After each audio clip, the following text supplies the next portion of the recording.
Note from the publisher of YouTube video, the next 33 papers were not part of Article 1 of Volume 19 of the Bible Treasury, but they are included just like the first 12 papers.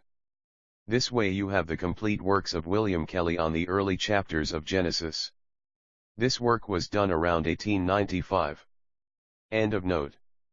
The Bible Treasury. A monthly magazine of papers on scriptural subjects.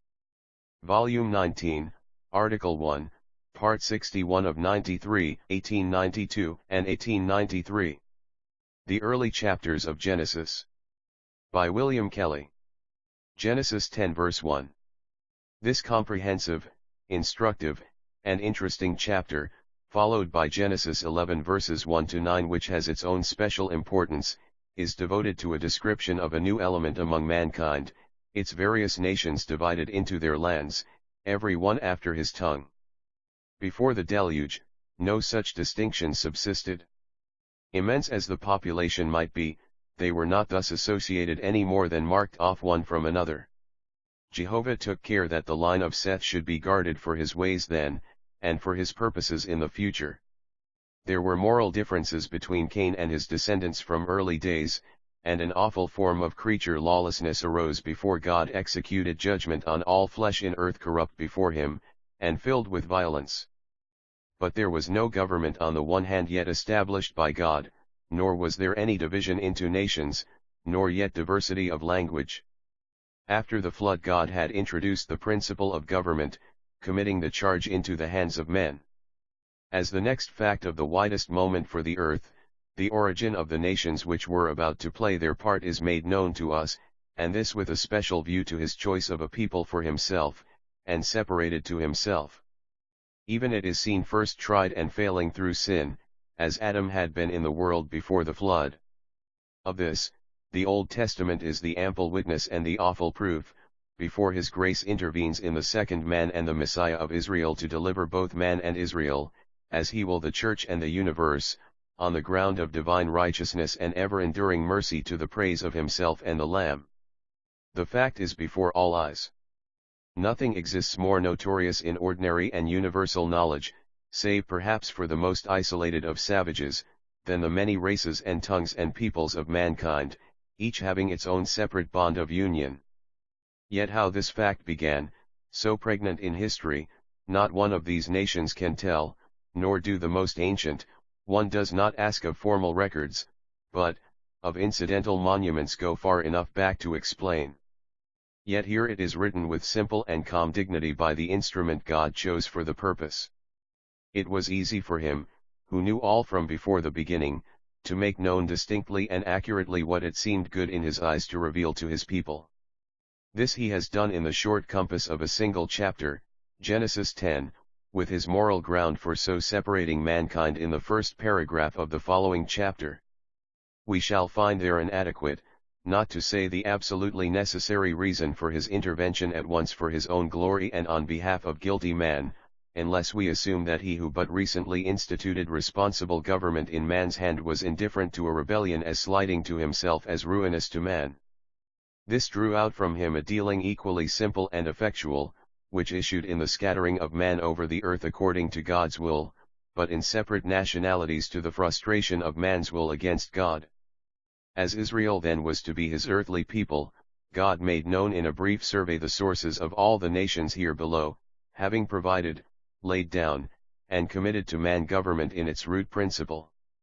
None of these facts applies to the antediluvian earth, where all consisted of a vast indiscriminate population of one tongue and under no restraint of government, as it ended in all but universal lawlessness and a judgment that spared a family of only 8 persons, including its head. He who alone could reveal the primeval state when the first man and woman were made, and ushered then into an unstained earth, now deigned to tell the story of how nationalities began with their miraculously started distinct languages, spreading over different lands according to their families. His pleasure was both to bring to naught man's union for a name of pride and to set Israel in the most central spot, not more for righteous government than for shedding on all the earth the knowledge of Jehovah and his glory.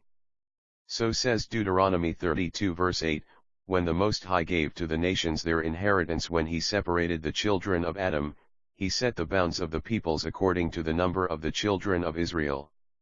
The people were redeemed first, then the land, all in view of Messiah and his redemption and reign in manifest glory, when they shall bow in faith who are still unbelieving, and living water issuing from the house eastward shall heal the Dead Sea and gird the globe with blessing.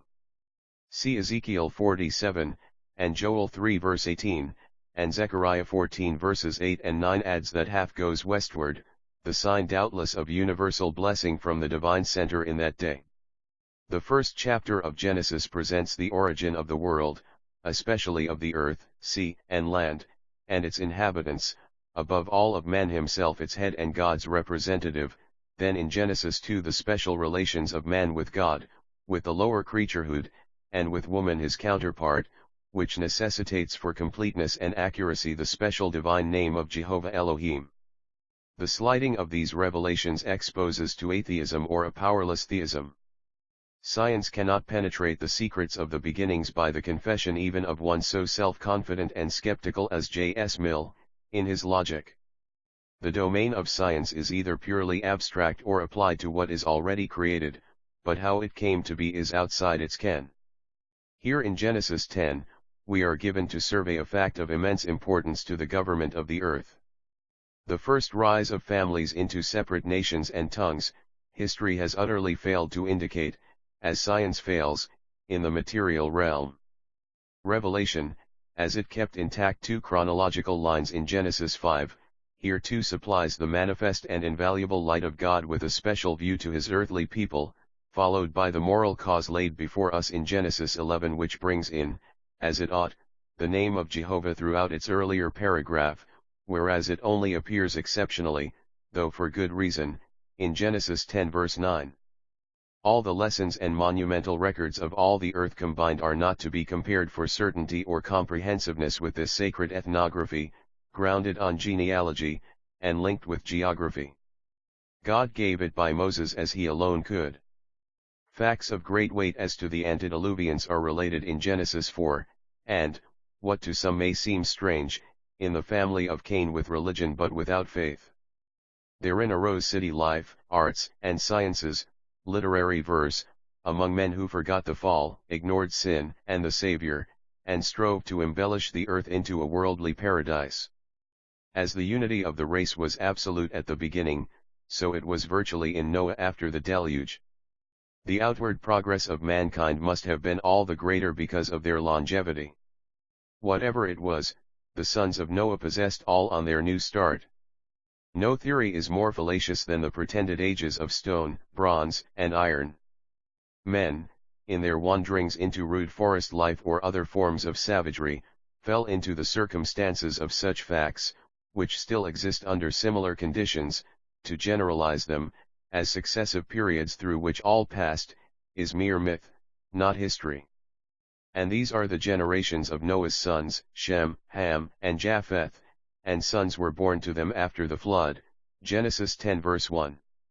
This is the true place for such a statement given after Noah's fall and its remarkable consequences, just as the genealogy of Adam's sons followed in Genesis 5 after his sin and that of Cain led to the revealed state of the world before the flood. Noah lived on for centuries after but is mentioned no more in the history, as Adam disappears after his sin, with Cain's crime leading to Seth given instead of Abel. One spirit forms the narrative beyond the wisdom of Moses, and in total disproof of incoherent fragments pieced together, least of all at an epoch when all was crumbling to ruin among the chosen people. It was well ordered that none of Noah's sons had children till they emerged from the ark. So Adam became a father only after the fall and expulsion from paradise.